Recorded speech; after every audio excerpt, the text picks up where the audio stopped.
अब जब गोपियां आगे बढ़ी तो सोच रही थी कि शायद जब कृष्ण के चरणों की धूल मिल गई है तो कृष्ण भी मिल जाएंगे, पर भगवान नहीं मिले। इतनी सरलता से नहीं मिलते भगवान।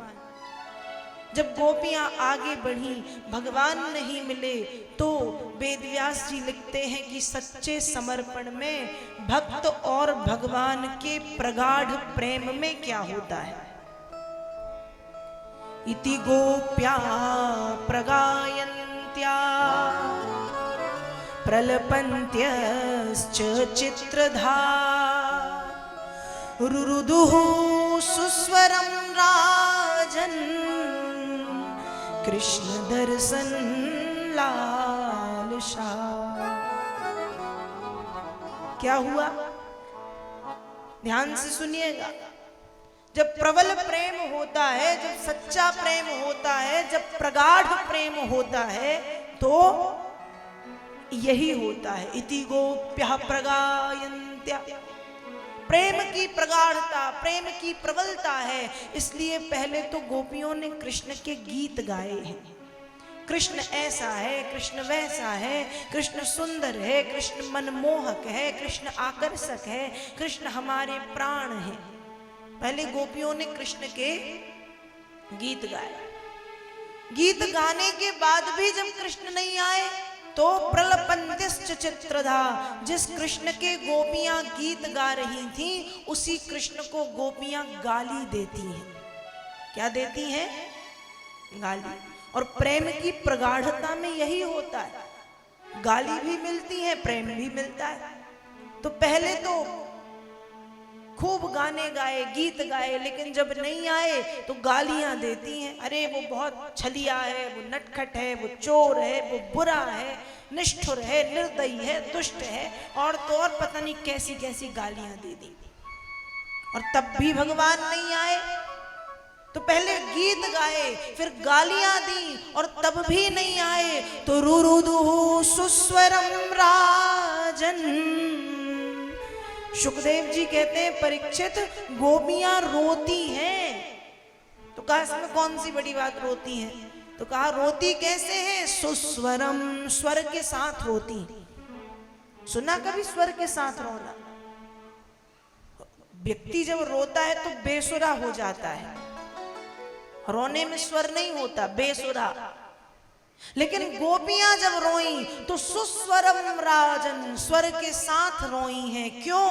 क्योंकि जब भगवान के लिए भक्त रोता है तो उस रुदन में भी स्वर लग जाते हैं। जब हम संसार के लिए रोते हैं ना, तो संसार के लिए हमारा रोना कैसा होता है?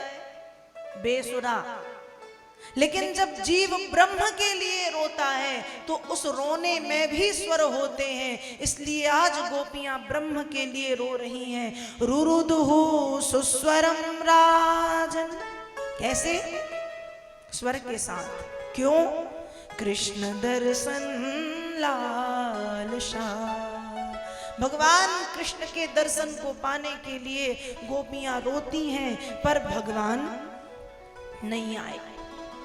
और जब भगवान नहीं आए तो श्रीमद् भागवत जी के 10वें स्कंद के 31वें अध्याय के पहले श्लोक से लेके 19वें श्लोक तक 19 श्लोकों में गोपी गीत का वर्णन व्यास जी करते हैं, जिसे बिरह गीत भी कहा जाता है। भागवत जी में 5 गीत हैं। कितने गीत हैं? 5। पहले गीत का नाम है वेणु गीत, फिर है गोपी गीत, फिर युगल गीत, भ्रमर गीत और प्रणय गीत। कितने गीत हैं? 5। वेणु, गोपी, युगल, प्रणय, भ्रमर। 10वें स्कंद के जहां गोपियों का वर्णन मिलता है, 10वें स्कंद में, वहां ये 5 गीत आते हैं। तो वेणु गीत अभी हमने सुना कि भगवान ने बांसुरी बजाई। वेणु गीत भगवान की बांसुरी से निकला है। और गोपी गीत गोपियों ने स्वयं गाया है, जिसे बिरह गीत कहते हैं, जिसमें गोपियों ने अपनी बिरह वेदना बताई है कि हम कितने बिरहातुर हैं, हम बिरह की वेदना में कितने जल रहे हैं। अब एक बात समझ नहीं आती कि वेद व्यास जी ने ये गोपियों का बिरह सबको बताने की क्या जरूरत थी। कि किसी से वियोग होना, प्रेम में किसी से दूर हो जाना, ये बहुत व्यक्तिगत होता है। किसी के विरह को हम किसी से कैसे बता सकते हैं? तो वेद व्यास जी ने गोपियों के विरह को ऐसे सबके सामने क्यों रख दिया? इसलिए क्योंकि गोपियों का जो विरह है वो संसारी किसी व्यक्ति से नहीं है, गोपियों का विरह ब्रह्म से है। किससे है? ब्रह्म से। और ध्यान रखिएगा, मिलन में जितना आनंद नहीं मिलता उतना आनंद विरह में मिलता है, वियोग में मिलता है। कैसे? हम किसी से दूर हैं, हमारा किसी से वियोग है, लेकिन वो व्यक्ति मिल जाए तो उसके प्रति थोड़ा सा प्रेम कम हो जाएगा कि अरे अब तो अपना ही है, अब तो मिल गया। लेकिन वियोग हो जाए, विरह हो जाए, तो विरह में जो वेदना है, जो याद है, वो निरंतर बनी रहती है। अभी देखो, जब कृष्ण गोपियों के पास थे तो गोपियों को अभिमान आ गया, लेकिन जब कृष्ण चले गए हैं तो कृष्ण के वियोग की वेदना इतनी है कि गोपियां कृष्णमय हो चुकी हैं। कृष्ण के अतिरिक्त ना कुछ सुनती हैं, ना कुछ देखती हैं और ना कुछ बोलती हैं। ऐसा गोपियों का वियोग है, ऐसा विरह। तो विरह जब संसारी लोगों से होता है तो उसे छिपाया जाता है, लेकिन जब विरह ब्रह्म से हो तो उस विरह को छिपाना नहीं चाहिए। और ये विरह ब्रह्म से है। और ध्यान रखिएगा, जो भगवान श्री कृष्ण के परम भक्त हैं, लोग मुझसे कभी कभी पूछते हैं कि भगवान कृष्ण के लिए कैसी पूजन करें। तो पूजन पद्धति तो कई प्रकार की है। पूजन एक प्रकार से भी होता है, 5 प्रकार से भी होता है। पंचोपचार, षोडशोपचार, एकविंशति प्रचार, 51 प्रकार, 108 प्रकार, राजोपचार, 1008 प्रकार। आप पूजन जैसे करना चाहो कर सकते हो। फिर लोग कहते हैं कि ऐसा कौन सा श्लोक है, ऐसी कौन सी स्तुति है, ऐसा कौन सा स्तवन है, ऐसा कौन सा भजन है जो हम गाएं और भगवान कृष्ण की कृपा को प्राप्त करें। उनके लिए गोपी गीत से बड़ा भगवान श्री कृष्ण का और दूसरा कोई मंत्र, श्लोक, स्तवन या भजन नहीं है। यदि कृष्ण की कृपा जो लोग प्राप्त करना चाहें तो वह गोपी गीत का पाठ करें निरंतर, प्रतिदिन। क्या पाठ करें? गोपी गीत। 19 श्लोक है गोपी गीत में, जिसमें गोपियां अपनी विरह वेदना भगवान से बताती, और ये हम प्रतिदिन पढ़ सकते हैं। गोपियां कहती हैं, हे कृष्ण जयति तेधिकम जन्मना ब्रजा श्रयति इंदिरा सस्वदत्र ही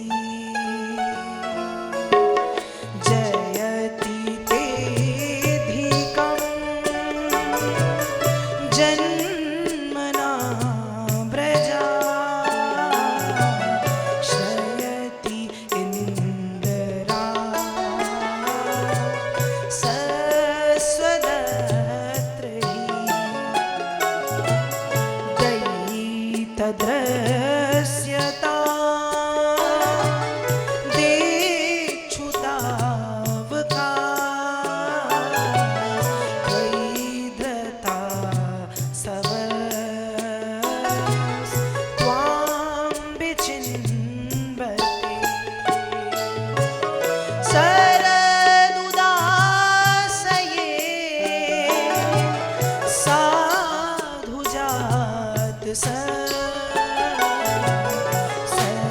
से जो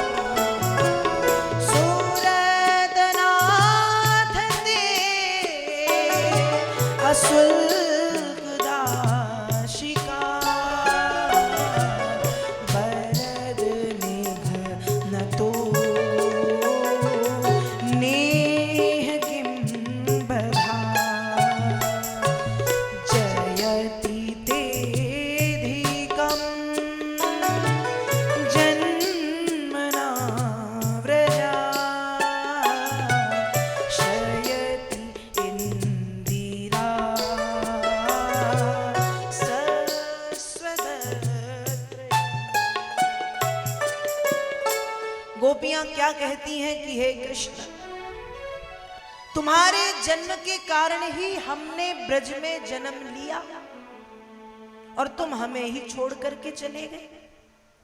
तुम्हारे जन्म के कारण ब्रज में लक्ष्मी, सौंदर्य, मृदुलता की जो देवी हैं, रिद्धियां, सिद्धियां, भक्ति, शक्ति, मुक्ति एक साथ ब्रज में आकर के निवास करने लगी और तुम हमें ही छोड़ करके चले गए। हे कृष्ण, जब इस तरह से छोड़ करके ही जाना था तो फिर हमसे प्रेम क्यों किया और हमें क्यों बुलाया? जब इस तरह से छोड़ना ही था तो आए क्यों? आते ही नहीं। गोपियां कहती हैं कृष्ण, शस्त्रों से जब मारा जाता है तो शस्त्रों से मारे हुए घाव तो 2-4 दिन में भर जाते हैं, लेकिन नेत्रों से मार करके तुमने जो हमें वेदना दी है वो मिटने वाली नहीं, वो जन्मांतरों तक बनी रहेगी। तुमने तो हमें नेत्रों से मार के जिंदगी भर के घाव दे दिए।